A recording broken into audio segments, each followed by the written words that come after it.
Today we are with fourth lecture और video of the series. Okay, तो हमने क्या क्या कवर कर लिया था लास्ट 3 वीडियोस में. कहाँ तक गए थे हमने कर लिया था आई थिंक POAC तक कर लिया था. अब हमारी बारी है आज लिमिटिंग रेजेंट. लिमिटिंग रेजेंट क्या होता है? लिमिटिंग, देखो नाम से ही पता चल रहा है. लिमिटिंग मतलब कुछ लिमिट कर रहा है. जैसे कि अगर मैं एग्जांपल दूँ तो अगर आपको कोई भी मार्कर बनाना है तो मार्कर सपोज़ आपके पास 3 कैप हैं, 4 मार्कर की बॉडी है और 2 इंक हैं, तो आप इन टोटल कितने मार्कर बना पाओगे? अगर आप थोड़ा ध्यान से सोचो तो आप सिर्फ 2 मार्कर बना पाओगे. क्यों? क्योंकि क्या है कि 2 ही इंक हैं, लेकिन हमारे पास 3 कैप हैं और 4 बॉडी हैं, लेकिन इंक तो 2 ही है ना. पूरा कंप्लीट मार्कर बनाने के लिए आपको क्या चाहिए? 2 इंक. तो इस केस में क्या होगा? लिमिटिंग रेजेंट होंगे हमारे पास 2 इंक. तो क्या कहता है? Reactant that finish first. कोई भी रिएक्शन में जो भी एलिमेंट या फिर रिएक्टेंट होगा वही होगा जो फर्स्ट में सबसे पहले ख़त्म होगा, वही होता है लिमिटिंग रेजेंट. लिमिटिंग रेजेंट क्या होता है? Moles upon स्टोइशियोमेट्रिक coefficient. ठीक है, अब हम देख लेते हैं इसका क्वेश्चन. एक क्वेश्चन देख लेते हैं. For a reaction A+2B gives C+3D 5 moles of A and 8 moles of B will provide. देखो सबसे पहले आपको क्या करना है? रिएक्शन लिख के आपको क्या चेक करना है कि कौन सबसे पहले ख़त्म हो रहा है. उसे कैसे चेक करेंगे लिमिटिंग रिएजेंट को? Moles upon स्टोइशियोमेट्रिक coefficient. देखो हमने यहाँ पे चेक किया था से 5/1. ओके, मोल्स दे रखे हैं A के और 8 मोल्स दे रखे हैं B के, तो 5/1. A के कोएफिशिएंट क्या है? स्टोइशियोमेट्रिक 1. तो यहाँ पर सबसे छोटा कौन है? 5/1.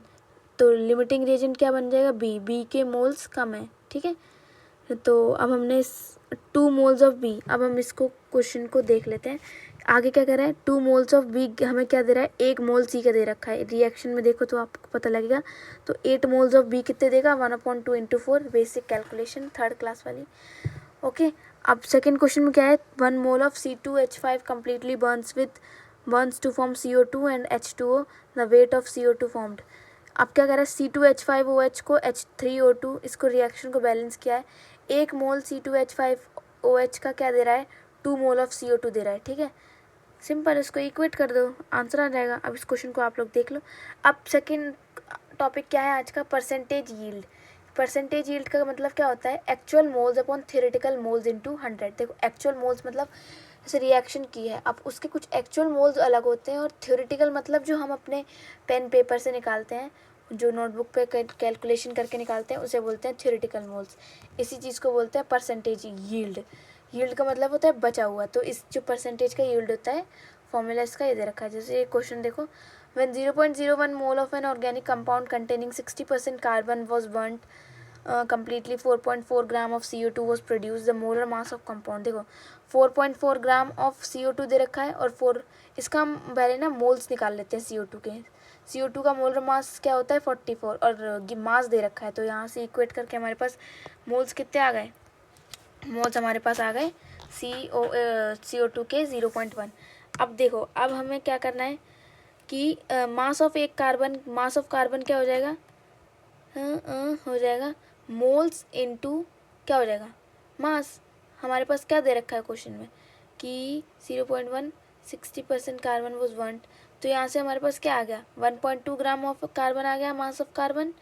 अब क्या है? मोलर मास निकालना है, मोलर मास ऑफ कंपाउंड. 0.60 को एक्सपेंड ये जस्ट इक्वेट किया है अकॉर्डिंग टू फॉर्मूला. तो ये आप लोग देख लेना, ये इजी सी कैलकुलेशन हुई है. This is now for the calculation जो कि आपको आती है.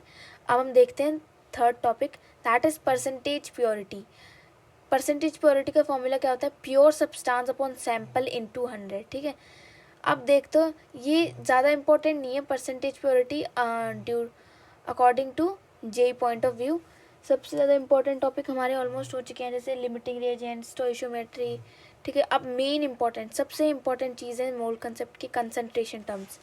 कंसनट्रेशन टर्म्स हम स्टार्ट करते हैं. अमाउंट ऑफ सॉल्यूट है पर 100 parts of solution. It can be also be called parts पर 100. इसको छोड़ो.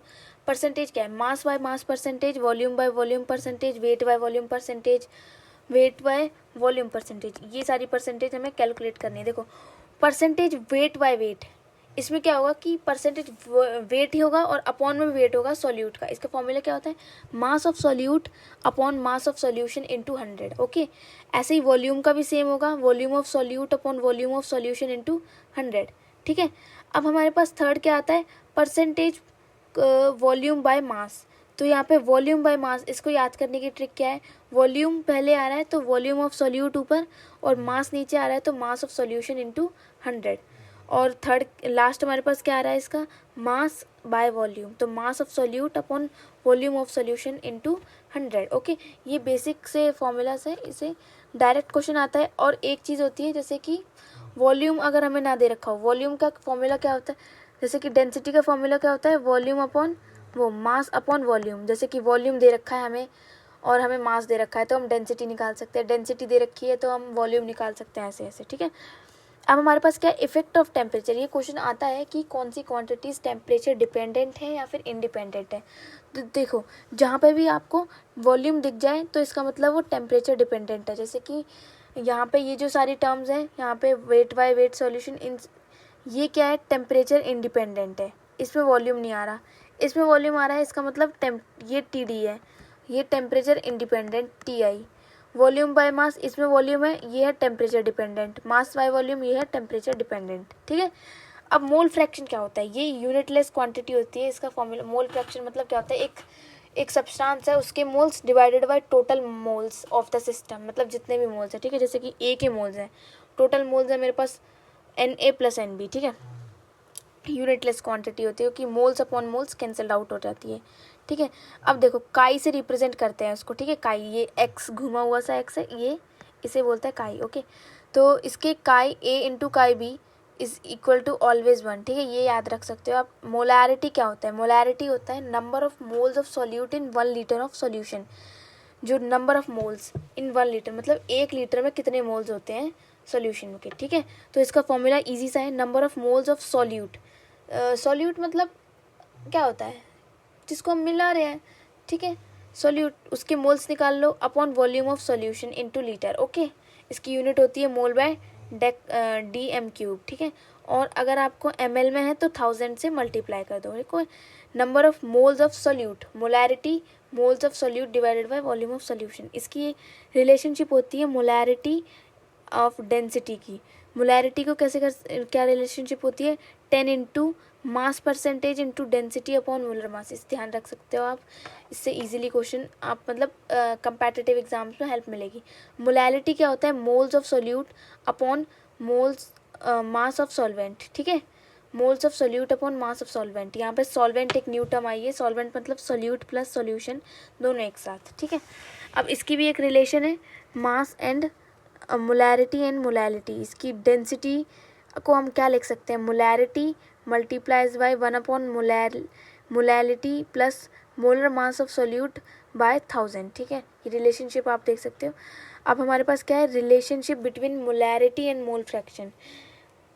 मोलैलिटी क्या है, सपोज काई B अपॉन काई A into 1000 divided by molar mass of solvent. ये 3 रिलेशनशिप्स आपको याद करनी पड़ेंगी, मतलब अगर आपको क्वेश्चन सॉल्व करना नहीं तो डायरेक्ट फॉर्मूले से भी हो जाएगा, बट ये रिलेशंस हमें एग्जाम में डायरेक्ट हेल्प कर सकते हैं क्वेश्चन को इजीली सॉल्व करने में। अब PPM क्या होता है, parts of solute upon parts of solution into 10⁻⁶। PPM into मतलब पार्ट्स ऑफ सॉल्यूट और divided by parts of solution. PPB क्या होता है, पार्ट्स ऑफ सॉल्यूट सेम ही होता है, बस the only difference is of power. यहाँ पे PPM is for 10⁻⁶ and PPB is for 10⁻⁹ Thank you so much.